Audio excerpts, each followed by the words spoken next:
주제로 가도록 하겠습니다. 우한폐렴도 양념치냐? 야, 이 양념이란 말만 들어도 정말 저는 소름이 끼치는데요. 문재인은 트레이드마크 아니겠습니까? 자기의 등을 떠밀고 있고 든든하게 받쳐지고 있는 이 대깨문들에 대해서 끝까지 너희들 제발 그렇게 폭탄 문자라든가 패거리 지어가지고 못난 짓 하지 말아라, 이런 얘기는 하지 않습니까? 하지 않는 겁니다. 예를 들면요, 거지 같아요. 아니, 이 반찬가게 주인이 말한 대로 지금 모든 것이 거지 같습니다. 근데 이 거지 같아요라는 말에 정말 이 문재인이 그 강민석이라는 이 중앙일보에서 바로 사표내고 튀어오른 대변인을 통해서 한 말을 보면은 이것도 아니고 저것도 아닙니다. 그러니까 그 주인한테 이거 너무 서민적인 언어로 얘기했을 뿐이니까 너무 비난하지 말라 뭐 이렇게 해놓고, 그러면은 대깨문들에게 이런 문자 폭탄이라든가 개인에 대해서 신상털기 이거 하지 말라는 거냐 그랬더니 또 뭐 그건 아니고 뭐 자유로운 뭐 이렇게 해가면서 이것도 저것도 아닌 이런 식으로 표현을 하고 있습니다. 이게 한 나라의 대통령으로서 할 일입니까? 정말 이거는 당장 무슨 국회의원 선거를 앞둔 예비 후보라도 이런 짓은 안 합니다. 이런 발언은 안 합니다. 그런데 지금 이제 좌파 진영에서 돌아가고 있는 게 상당히 여러분 심상치가 않습니다. 특히 대구라는 이 TK 지역. TK 지역 하면은 어떻게 보면은 지금 이 미래통합당의 가장 그 거점이 되는 지역인 거 우리가 반대할 수는 없죠. 그리고 뭐 아니라고 할 수는 없습니다. 그래서인지 이 TK 지역에서 말하자면 우한폐렴 확진자가 굉장히 많이 는 거에 대해서 이거에 대해서 지금 좌파 진영에서는요 굉장히 발빠르게 움직이고 있습니다. 예를 들면 대구를 봉쇄 지역으로 삼아야 된다. 대구에 대해서 완전히 격리를 시켜야 된다. 아니 중국에 우한에서 입국하는 사람들도 정말 제대로 막지 않으면서 왜 대구에 대해서 이렇게 하는 겁니까? 거기다가 여러분도 잘 아시겠지만요, 전우영이라는 역사학자가 있습니다. 이 자칭 역사학자고 뭐 역사학을 전공하긴 했나 본데 이 사람은 그동안에요 주로 자유한국당 비판하고 또 보수 진영에 있는 사람들 비판하는 걸로 먹고 살았던 사람이다. 저는 이렇게 봅니다. 어떻게 보면은 뭐 황교익이나 이 전우영이나 제가 보기에는 이 클래스가 같습니다. 레벨이 같아요. 근데 이번에 이 대구에서 우한폐렴 확진자가 이렇게 나타나니까 이 사람이 트윗을 올렸는데 이게 정말 대단한 트윗입니다. 뭐라고 올렸느냐? 이 대구하고 아베 일본하고는 똑같다. 그러니까 대구 사람들이 좀 심사숙고해봐라. 왜 아베 일본하고 대구하고 같은지. 그 이유가 뭐라고 얘기를 했냐면 대구는 우한폐렴 확진자가 굉장히 많이 나왔는데 이것도 일본하고 비슷하다. 두 번째, 일본에는 한국의 질병관리본부 같은 기관이 없다. 그래서 비전문가가 지금의 우한폐렴 상황을 통제하고 있다. 이게 두 번째가 같다는 겁니다. 세 번째, 대구는 또 법적으로 2명이 있어야 하는 역학 전문가가 지금 1명밖에 없어서 이 지경이다. 이러면서 아베 일본하고 대구하고 너무너무 똑같다는 얘기인 겁니다. 그러면서 이 사람이 말한 거를 여러분 보시면은 이게 맞는 얘기입니까? 이런 논리의 비약도 없고 이런 어거지도 없고 이런 진짜 곡학 아세, 어줍지 않은 그리고 가짜뉴스 같은 걸 가지고 이 세상을 완전히 왜곡하고 속이고 있는 겁니다. 근데 이 전우영이라는 사람은 완전히 대깨문 수준의 역사학자입니다. 그래서 그런지 이 말하는 것도 거의 대깨문입니다. 근데 이 말은 여러분 다 틀렸습니다. 이 전우영의 트윗에 대해서 누가 얘기하면은 그냥 한 칼에 쳐지실 수 있습니다.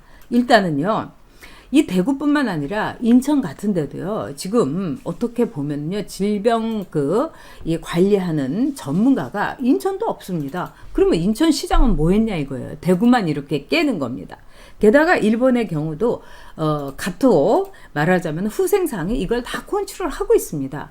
그 각 나라마다 말하자면은 이 우리나라도 일본에는 있는데 우리나라에 없는 그런 부처도 많고요. 또 우리나라의 여성가족부 같은 게 일본에는 없지 않습니까? 저는 기본적으로 여성가족부는 필요 없다고 생각하는데, 그러면 일본의 여성가족부가 없어가지고 일본 여성들의 그 인권이라는 거는 뭐 이렇게 처참한 겁니까? 하여튼 다른 걸 다 떠나가지고 대구 시민들은 자기가 사는 도시가 왜 일본하고 똑같은지를 가슴에 손을 얹고 깊이 생각해 보길 바란다. 이렇게 훈수를 뒀어요. 와, 참 이 사람은 제가 보기에는 일단 학자라고 볼 수가 없습니다. 학자는 팩트에 의거해서, 논리에 의거해서, 상식에 의거해야 되는데 이 전우영이라는 사람은 상식에 따라서 한 적이 없어요. 어디까지나 진영 논리. 좌파에게 이득이 된다 하면은요, 진짜 코걸이도 귀걸이라고 했던 그런 사람입니다. 마치 대구를 우한 폐렴의 진원지인 것처럼 이렇게 삼는 거. 저는 정말 놀랐습니다. 그리고 이 좌파 진영에 있는 사람들이 사고방식이라는 게 정말 위험하다. 어떤 분이 그래요. 무슨 한이 있어도 민주당은 다시 안 찍는다. 좌파는 다시 안 찍는다. 지난번에 문재인 찍고 그 다음에 민주당 선거운동까지 했던 사람인데 이렇게 얘기하더라고요. 저는 이 전우영이라는 사람의 트윗 자체가 상식 있는 사람들이라면 대깨문도 돌려놓을 수 있는 정말 휘발성이 있는 소재라고 생각을 합니다. 근데 이 사람이요, 얼마 있다가 사과문을 올리고 자기의 트윗을 삭제했습니다. 뭐 얼마 안 됐어요. 한두 시간 전에. 그러면서 또 이 사람이 뭐라고 얘기했느냐. 자기가 왜 사과를 하고 자기가 왜 삭제를 하느냐. 여기에 대해서 이 사람이 정말 제가 볼 때는 진짜 공부도 안 하고 그 다음에 기본적인 상식이 없는 사람입니다. 뭐라고 했냐. 일본도 토건 국가, 그리고 대구도 토건 지역이라는 거예요. 토건 국가라는 건 여러분도 잘 아시는 것처럼 이명박 그 정권을 공격했을 때 좌파들이 한 말입니다. 막 땅에다가 건물을 짓고 막 이래가지고 신자유주의적인 사고로 막 시장 경제 이런 걸 뿜뿜하는 거, 이런 거를 대표적으로 걔네들이 토건 국가라고 얘기를 합니다. 뭐 그렇다고 치고요. 그러면서 대구도 토건 국가고 일본도 토건 국가라서 이렇게 얘기를 한 거다. 그게 말이 다 됩니까? 제가 보기에는 이 대구라는 어떻게 보면은 자유한국당, 즉 미래통합당의 본거지인 대구에 대해서 그만큼 무조건적인 비판을 하면서 속내는 어떤 겁니까? 잘됐다. 대구 사람들, 대구에서 이렇게 확진 많이 돼갖고 잘됐다. 봉쇄해야 된다. 그리고 정말 대깨문이나 달좀들이 뭐라고 하냐. 대구가 벌받아서 그렇다. 이렇게까지 얘기를 하고 다녔어요. 근데 이런 거를 학자라는 사람이, 그것도 역사학을 한다는 사람이 올렸다는 거.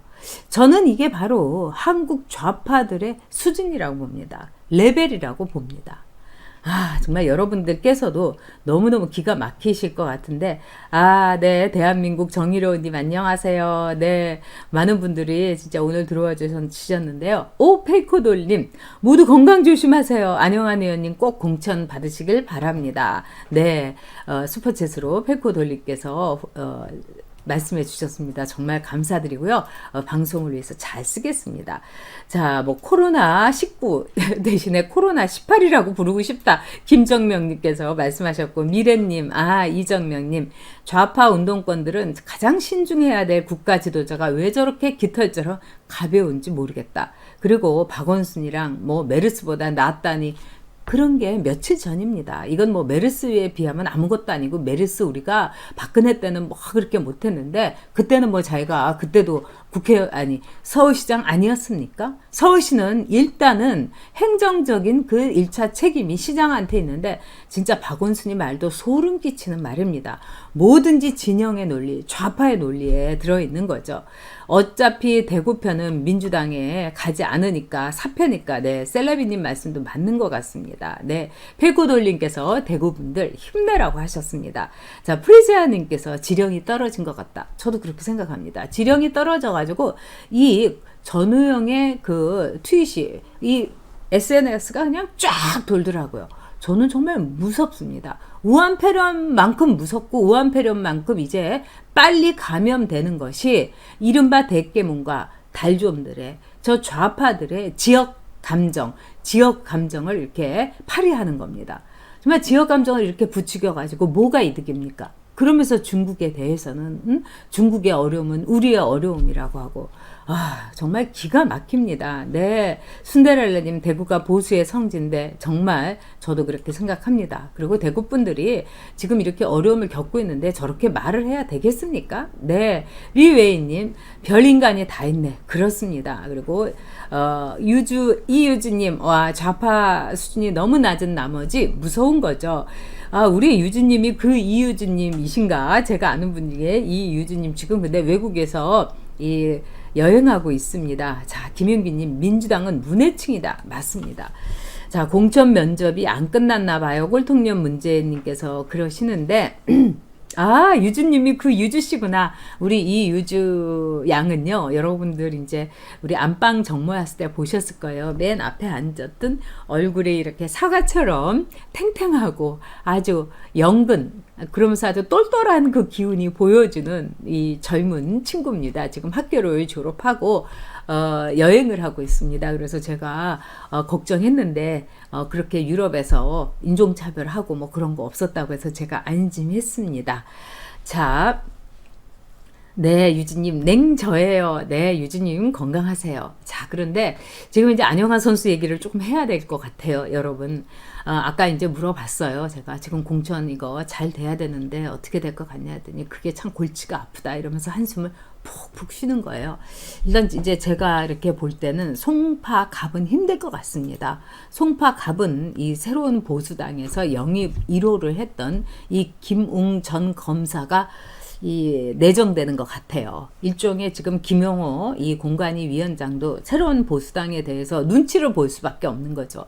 만약에 새로운 보수당에서 지금 이제 유승민 선수가 끝까지 이제 황교안 그 대표하고 이렇게 손도 좀 같이 들고 이렇게 화합하는 걸 안 보여주는 건 아마 자기들의 이 공천 때문인 것 같습니다. 그리고 어저께 여러분도 아시는 것처럼 이혜훈이 이 유승민한테 이렇게 쪽지 보내는 걸 일부러 이제 휴대폰에다가 이렇게 해놓고 한참을 그걸 보여줬던 거 아닙니까? 그러니까 기자들이 다 찍은 거예요. 거기서 이제 예원이 아무래도 뭐 저는 컷오프 당한 것 같고 뭐 누구는 되는 것 같고 그 다음에 이제 하태경도 경선 붙이는 것 같고 그러니까 거기다가 이제 유승민 선수가 뭐라고 했냐면 이 김용호 이 사람 점점 사람 이상해지네 이렇게 얘기한 거예요. 이건 결국 뭐냐면 고도의 정치전이다 이렇게 봅니다. 그리고 그거는 뭐 제가 말한 대로 거예요. 결국은 그걸 통해 갖고 여론을 환기시키고 또 김용호에 대해서 압박을 주는 겁니다. 또 이 유승민 선수도 이 황교안에 대해서 압박을 주는 거죠. 유승민 선수가 이제 자기 입으로는 뭐 내가 요구하는 건 단 하나다. 즉 이 새로운 보수당에서 넘어간 당직자 18명에 대해서만 고용 승계를 해달라. 근데 이거는 이제 앞에다 내세운 거고요. 자리, 뭐 최고위원 자리도 뭐 요구하지 않겠다. 당직도 요구하지 않겠다. 공천 지분도 요구하지 않겠다. 근데 이거 여러분 생각해 보세요. 당직자 자리 이미 2명이 이준석이 그 어린애부터 시작을 해갖고 딱 꿰어찼어요. 그러면은 이 비율로 보면은요, 이건 상당히 많이 챙긴 겁니다, 여러분. 자, 110명이 되는 당하고, 지금 뭐 10명 남짓한 당하고, 이게 비교가 됩니까? 근데 최고위원 자리를 2자리를 가진 거예요. 이거는 콜이 독일하고 동독하고 통일할 때 콜의 최대 실수가 뭐냐? 1대1로 한 거예요. 그래서 동독 화폐하고 서독 화폐도 거의 동일로 한 겁니다. 이게 서독의 그 이후에 통일 독일에 이 경제를 굉장히 어렵게 한 거예요. 그렇기 때문에 우리가 앞으로 통일될 때도 여러분 정말 콜처럼 하면 안 됩니다. 우리가 독일의 이 사례를 굉장히 심사숙고하게 생각을 해야 되는 겁니다. 반면 교사로도 삼아야 되죠. 저는 그래서 통일 문제 때문에라도 저 문재인 정권 안 됩니다. 저 문재인 정권은 북한에다가 더 이 부를 갖다 주기 위해서 북한 화폐를 10으로 하고 우리나라 원을 1로 해갖고 그렇게 바꾸자고 하고도 남을 인간들입니다. 그래서 안 되는 거죠.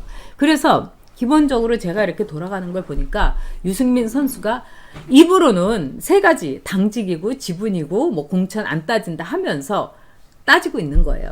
그래서 아마도 자기 새로운 보수당에서 간 사람들이 공천을 많이 받기 전까지는 절대로 황교안이 손을 안 잡을 겁니다. 그거는 뭐 제 말이 맞을 거예요. 지금 이렇게 정말 우리가 고스톱 칠 때 이렇게 쫀다고 하죠. 이렇게 보고 있는 겁니다. 그리고 또 이혜은도 저는 컷오프 될 수밖에 없지 않습니까? 이혜은의 경우는 그 돈 문제로 걸렸고 또 그 옥모라는 이혜은한테 김치도 갖다 주고 뭐 돈을 뭐 이렇게 후원금을 줬는데 나중엔 다 갚았다 뭐 껐다 후원금이었니 막 이렇게 하는 경우도 사실은 그 여자는요 아무도 상대를 안 했습니다. 이 여의도 바닥에서 워낙에 유명하고 위험 인물이었어요. 그런데도 그 이혜원 의원이 굉장히 이렇게 사적인 이렇게 욕심이 있는지 그렇게 텁석텁석 김치도 받고 막 이런 거 아닙니까? 이 김치 한 조각이라도 받으면 안 되는 거예요. 그런 점에서 제가 보기에는 지금 이혜원은 이혜원대로 이제 유승민을 그렇게 꼬드겨 가지고 일종의 압박을 하는 겁니다. 근데 이 와중에서 제일 피해를 본 사람이 누구냐? 제가 보기에는 이 시민연대, 통합시민연대에서 같이 나왔던 사람들인 것 같아요. 그 첫 번째 케이스가 안영환 같습니다. 이 안영환 선수는 워낙에 이렇게 점잖아가지고 얘기를 잘 안 하고 또 이제 이 방송 지난번에 이제 저랑 같이 방송을 했잖아요, 여러분. 이 방송하기 전에는 막 죽겠다 어쨌다 이러면서도 막상 방송이 들어가면은 또 속내에 있는 걸 얘기를 안 해요. 이 사람이 점잖기도 하고 또 공천을 앞두고 있기 때문에 어떻게 보면은 이 조심스러운 거죠. 그래서 저도 뭐라고 하지 않았는데 제가 이제 얘기를 들어보니까 결국은 이 안영환 선수한테 험지를 나가라고 할 것 같습니다. 그래서 이거는 이제 안영환 선수의 몫이겠죠. 이 험지에 출마를 하느냐 아니면은 도저히 지금 사실 2달밖에 안 남았기 때문에 굉장히 어려운 거죠. 그래서 안영환 선수의 이 고민과 이게 이루 말할 수가 없어요. 그래서 안영환 선수가 지금 이렇게 가끔 저도 통화를 하고 이러면 목소리에 그냥 힘이 쫙 빠져갖고 저도 이렇게 통화를 하는데 어떻게 위로를 해야 될지 모르겠습니다. 그래서 지금 이제 이 새로운 보수당은 상당히 제 생각에는 그 당세에 비해서나 많이 챙길 것 같습니다. 상당히 많이 챙길 것 같아요. 그리고 두 번째로 이 하태경 의원이 있는데 하태경 의원이 지금 해운대에서 현역이긴 합니다만은 저는요 하태경 의원이 뭐 얼굴도 많이 알려졌으니까 김용호 공관위원장 말대로 서울에 한번 나와서 수도권에서 붙으면 좋겠어요. 근데 지금 해운대에서 나온다고 하는데 자기가 나왔던데 거기에 조전혁 의원이 있습니다. 거기에서 이미 자유한국당에 말하자면은 지역위원장으로 일하고 있는데 제가 조전혁 의원에 대해서는 뭐 조전혁 의원하고 특별히 친하거나 이런 것도 아닙니다. 그러나 우리 국민이 정치인에게 저는 도리를 좀 지켰으면 좋겠어요. 우리 국민이. 그러니까 정치인들 가운데도요, 자기가 완전히 온몸이 부스러지면서 온갖 수모와 온갖 그 굴욕을 다 참으면서 정말 우파를 위해서 몸을 바친 사람이 있어요. 그런데 또 이게 막 그냥 정치 논리에 그냥 휩쓸려 가는 거예요. 저는 어떻게 보면은 이 우파의 가치를 위해서 저는 분골쇄신했다고 감히 자부합니다. 또 박근혜 후보에 대해서도 박근혜 후보를 대통령 후보로 한나라당에서는 해서는 안 된다. 이러다가는 큰일 난다. 함량이 미달된다. 저 혼자서 그 얘기를 했는데 계란으로 바위 치키였는데 제가 그때 각오했습니다. 아마 내가 내 스스로 무덤을 팠고 수많은 사람들이 그동안은 박사모한테만 내가 얻어 터졌지만 온갖 사람들한테 능멸을 당할 거다. 저 그대로 당했습니다. 근데 저는 그게 제가 정치인으로서 할 말을 했고 아마 다시 돌아가도 전 그렇게 할 거예요. 그리고 저는 그나마 저 한 명이라도 그런 소리를 냈다는 거에 제 개인적으로는 여러분이 뭐 알량한 자부심이라고 할지 모르지만 저는 자부심을 갖고 있습니다. 근데 두 번째로 저는 조전혁 의원이 제가 같이 국회의원을 했던 사람들 중에 정말 큰 역할을 했다고 생각을 합니다. 이제 다시 되고 있습니다. 그래서 조전혁 의원 얘기 다시 하도록 하겠습니다. 이 말씀이 너무 이 얘기가 꼭 중요해서요. 이 조전혁 의원이 말하자면은 정교조의 명단 공개를 했어요. 근데 이거는 우리나라 헌법에서 대법원에서 개인의 조직에 들어간 비밀 결사 또는 어떤 결사의 자유 여기에 이제 위배된다고 해서 조전혁 의원이 거의 10억 원에 걸맞는 벌금을 물게 돼 있는 겁니다. 즉 정교조 회원 하나하나한테 돈을 이제 배상을 해줘야 되는 거예요.